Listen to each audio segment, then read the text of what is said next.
everybody, and welcome back to another history video.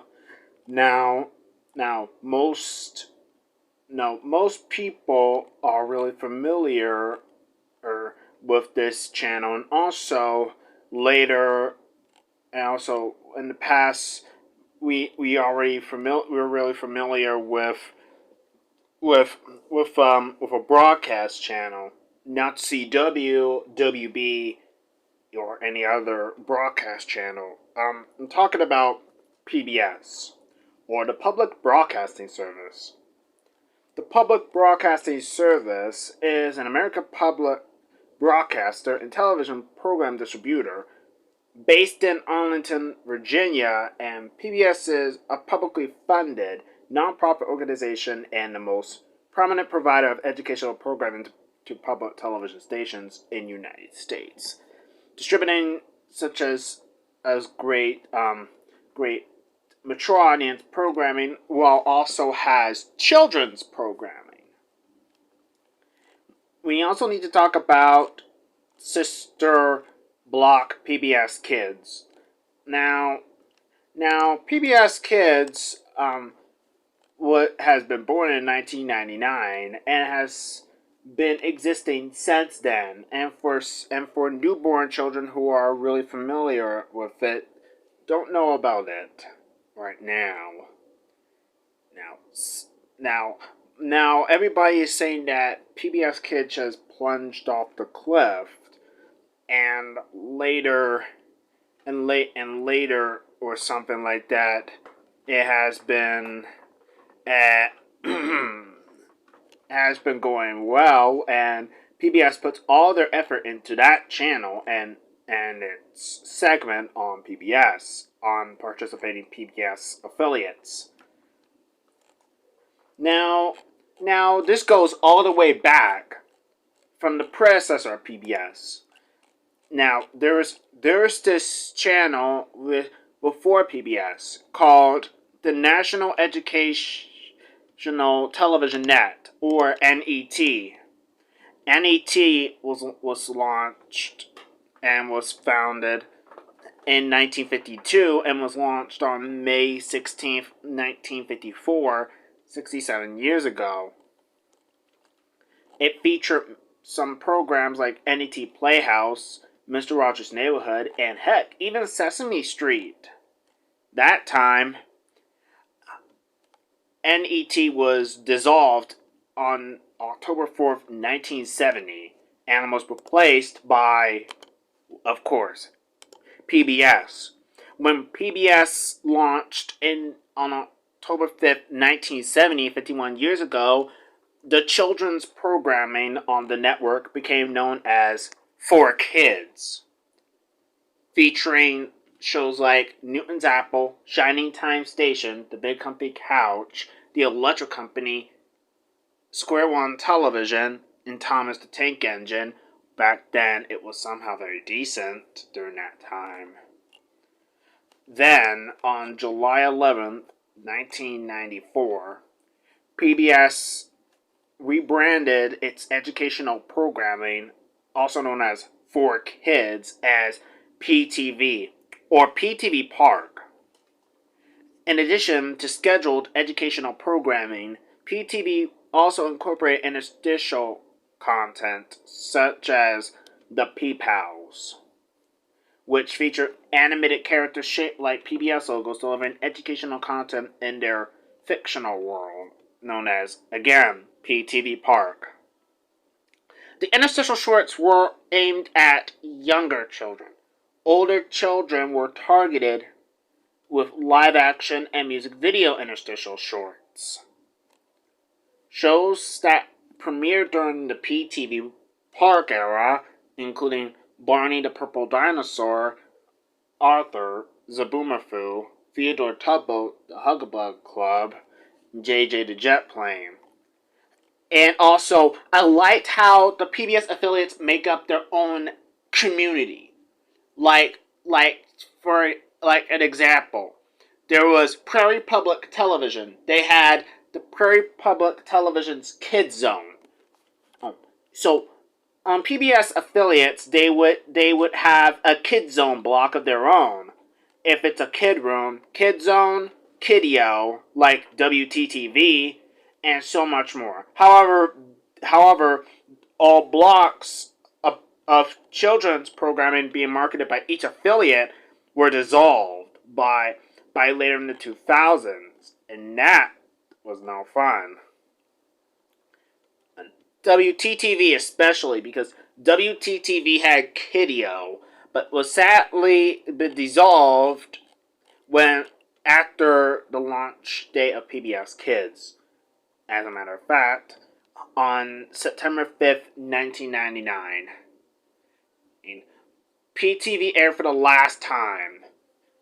Several of interstitial shorts, along with the station identification sequences that were shown during the block, continued to be used by some PBS member stations until PTV aired for the last time.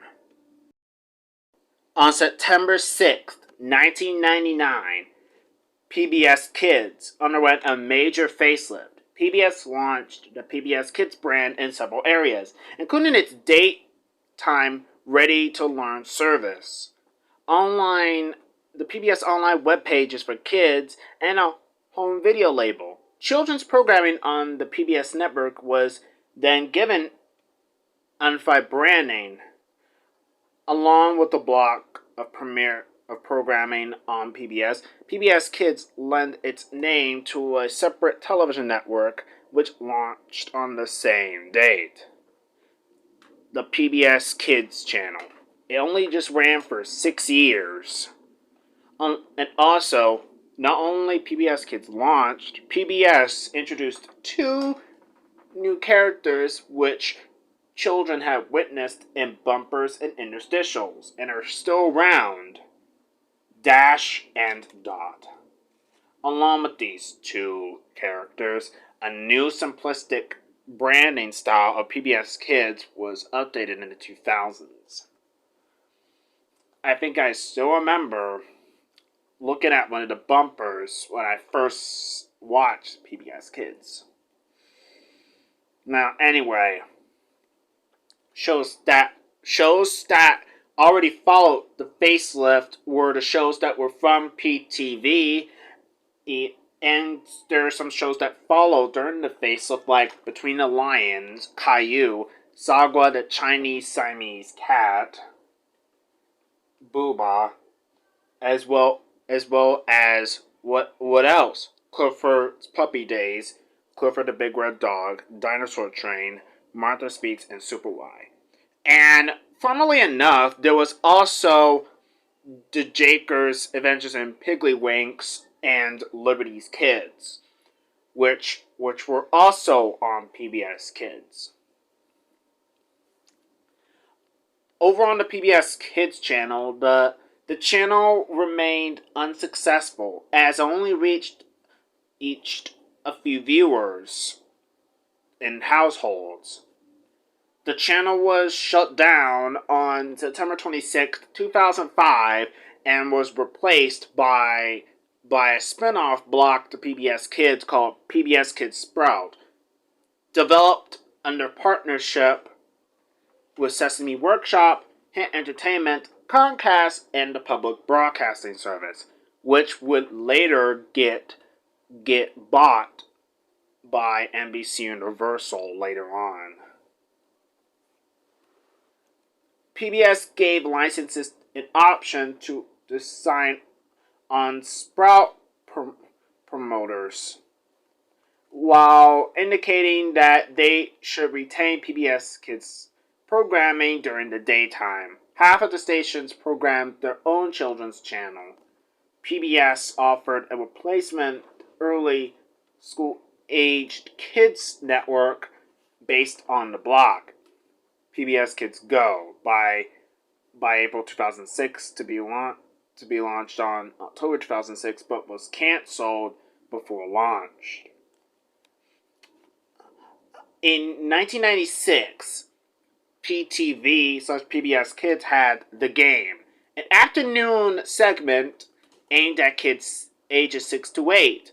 It ended on September 6, 1999.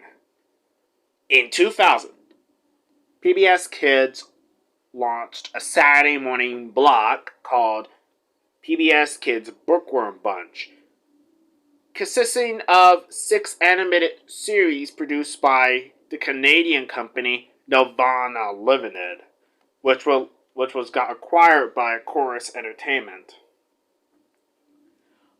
On October 11th, 2004, around the same time Nick Jr. had premiered brand newer shows, PBS Kids launched an offshoot of PBS Kids called Pbs Kids Go. Pbs Kids Go was aimed at the grade schoolers who are too old for standard PBS Kids, 6 to 12 or 6 to 8-year-olds, which was the successor of the game. Shows that aired on that block including Word Girl, Psy Girls, Fizzy's Lunch Lab, Design Squad, oh my gosh, the Electric Company reboot. I don't understand why they got it a reboot. Why can't you just rerun the classic Electric Company like that? There is also Wild Kratts, and some of the shows that already premiered on PBS Kids that aired on PBS Kids Go, like Cyber Chase and Arthur. On October 7th, 2013, PBS Kids Go ended and would see its way out. On September 4th, 2006, PBS Kids launched a preschool block called Pbs Kids Preschool. A block aimed at preschoolers that airs shows like let's see, Clifford the Big Red Dog, Dragon Tales, as well as Curious George. Yeah, you get the point.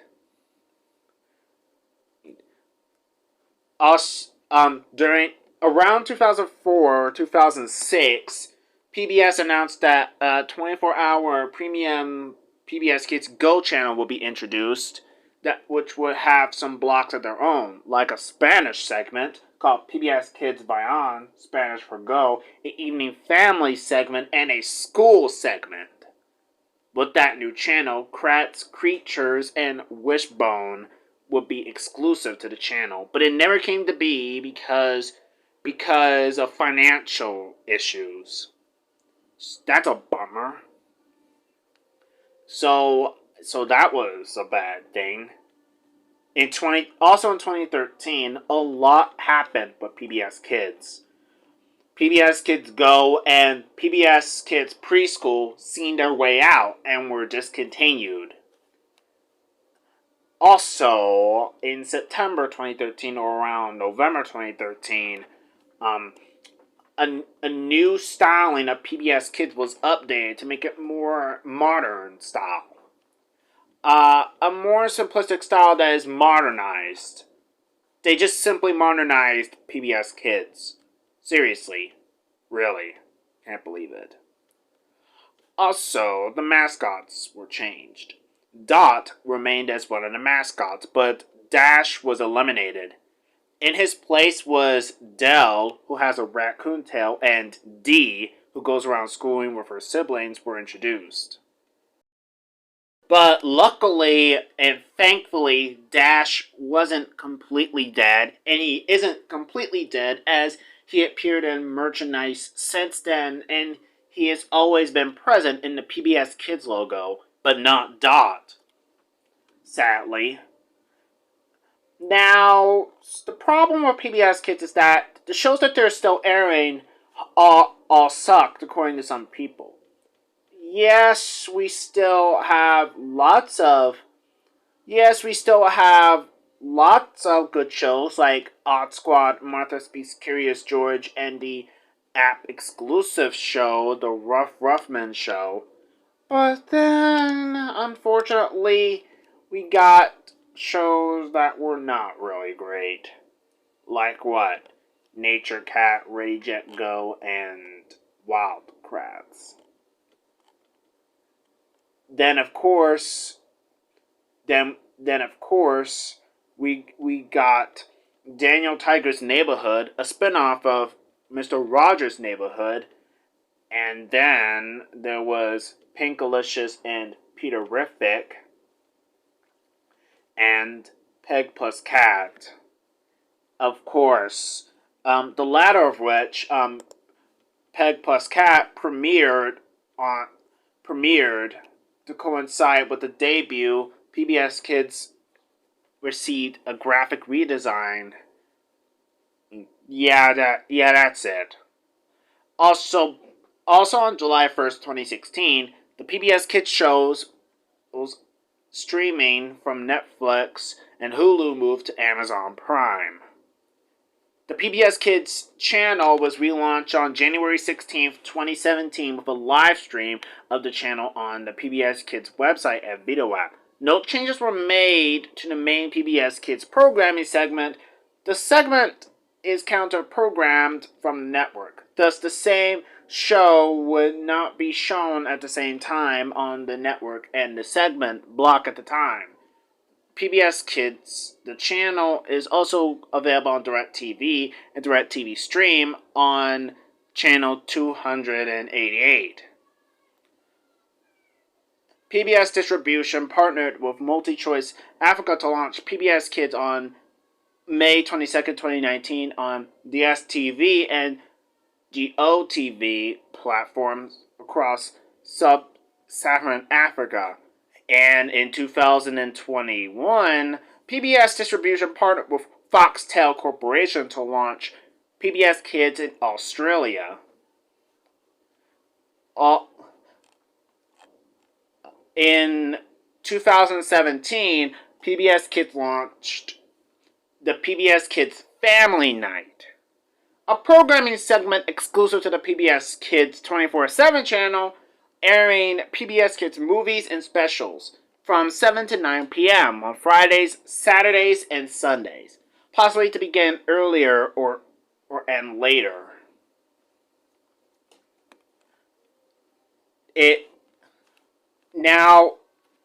I think PBS Kids is still going well. Still. Now, PBS partnered with some companies which would help out PBS Kids. They partnered with Hit Entertainment, aka Mattel, Sesame Workshop, and a few others to make some original programming for PBS Kids. Now, programming of PBS Kids seem to be marketed as PBS Originals, which doesn't make no sense, but kind of makes sense since original programming would have made perfect sense since PBS was partnering with some PBS affiliates. But however, on PBS Kids, on each PBS affiliate marketed by each affiliate, PBS Kids began inserting older PBS Kids shows and began inserting older PBS Kids segments that aired on PBS Kids back then. Some PBS affiliate began carrying old segments of the old PBS Kids. And also began carrying old reruns of Mr. Rogers' Neighborhood, which the show was still retained in the 1999 PBS Kids Q. I still can't believe they still kept it. And many affiliates of PBS, like LPB, Louisiana Public Broadcasting, as well as, WYES TV New Orleans, and a few other PBS affiliates brought back PBS Kids segments, which were from the past. I know the Louisiana Public Broadcasting might be the one because LPB is still broadcasting older PBS Kids segments. Pretty amazing, I think.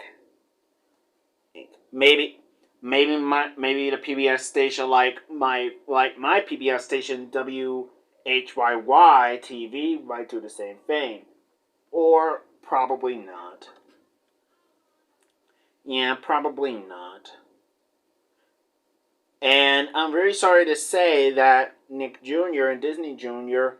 Well, I should say Nick Jr. mostly isn't really having good variety anymore. Another huge problem is that they don't do more original programming. All they do is just being not getting any ideas of what other show they're producing. I mean, the only two programs that are coming are the Tiny Chef Show and the Hamster Show, both original and acquired series. While PBS Kids and Cartoonito battled things out. I mean, Cartoonito and PBS Kids are both rivals now. While I don't know about Disney Jr. Disney Jr.'s doing any good in ratings. I mean, PBS Kids has a lot of variety, specials, and PBS Kids movies. Like they had Odd Squad movies. They had Arthur. They had an Arthur marathon. They even has great success that they had when they aired much of the programs from the past, and they're still around. However, marketing by each affiliate now because some programming from each PBS affiliate that PBS on each affiliate has to be aired by participation affiliates. WTTV, like WTTW, and in Chicago, Illinois, has Nature, Cat, World, and Kid Songs. Probably. Yes. Almost all some marketing PBS stations airs one of the PBS kid shows from the past and more are still airing regularly on their marketing affiliates. Maryland Public Television airs Subumerfu and Whimsy's House. Connecticut Public Television airs Barney and Friends, Bob the Builder and Thomas and Friends, etc. That's because they're CPTV originals. Come on. Barney and Friends, Bob the Builder, and Thomas and Friends, etc. are obviously branded under Connecticut Public Television's umbrella. Yeah, probably. Also, Barney and Friends was also produced with WNET 13, I think. I don't know about that. I don't even know about that.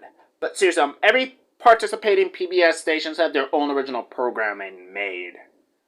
The majority of them has amount of original programming. KCET has Sid the Science Kid. KQED has The Cat in the Hat. South Carolina ETV has The Magic School Bus. WXXI TV has Biz Kids. WQED has Mr. Rogers' Neighborhood. WGBH Boston has Arthur, Peep in the Big White World, Curious George, and Design Squad. Yeah, that's also true and all. That they also have their own original programming made. I mean, some participation PBS stations don't have original programming made. They just do some acquisition content to give PBS Kids more power. And that's alright, I understand about that, but you must have some original programming in-house. If you look at WGBH Boston, they have so many original programming in-house. You have from WGBH, you got Arthur, Martha Speaks, Peep in the Big White World, Curious George, and Design Squad. And you got WNET, you got Cyber Chase, Wishbone, and the list continues from there. So it's probably understanding why some participation PBS affiliates don't have are beginning to acquire and inserting original programming from each marketed PBS stations of each original programming that they produced. Now, the PBS Kids Fandom is still exists, and it still has a large amount of videos from YouTube. Now, they're really controversial. Extremely controversial because I don't know. Probably. Maybe they have.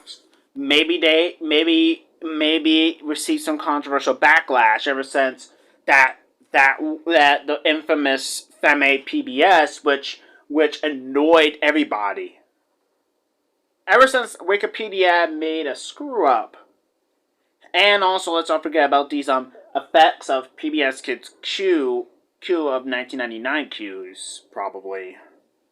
I mean, I used to do Femme PBS, but suddenly I just stopped due to the PBS community fandom being outraged.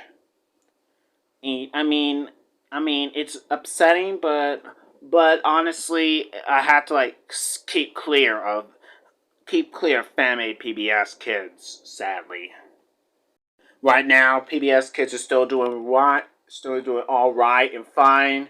However, despite some people getting into some beef about PBS Kids still airing almost like some dang annoying shows that people find them annoying or something like that. Yeah, probably that. So, that's that. Thank you guys for watching and stay tuned.